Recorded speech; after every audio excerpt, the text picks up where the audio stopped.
To hide his money, he specifically bought a 3,000 square meter mansion. The bedroom was used to store gold, while the living room was filled with suitcases packed with cash. Every time his wife looked for shoes, it took her half a day because all the shoe boxes were stuffed with money. Every day, Jimmy would bring home a ton of banknotes. Before long, the mansion couldn't hold all his money. Cash spilling out of the wardrobe nearly crushed him to death. So he built a stable to stash more money, but it was still far from enough. Every night, Jimmy would dig holes in the yard to bury money, but after a whole night of hard work, he only dug up the money he had buried last time.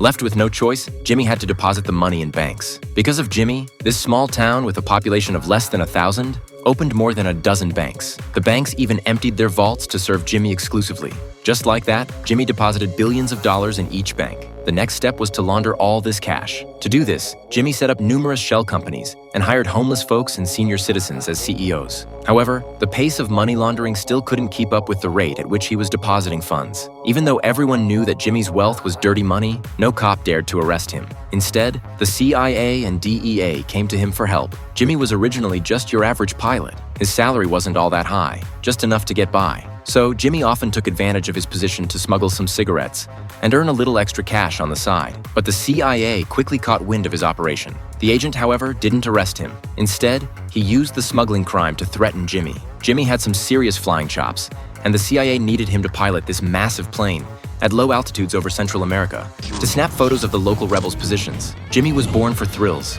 so he immediately agreed to the agent's proposal. But this mission turned out to be way more dangerous than he ever imagined. Every time he flew near the rebel base, he'd come under heavy fire from those insurgents. Luckily, Jimmy had some incredible flying skills and always managed to cheat death. Since he spent so much time flying around the rainforests of Central America, he'd long been on the radar of a Colombian drug cartel, and that's how Jimmy was about to become a billionaire.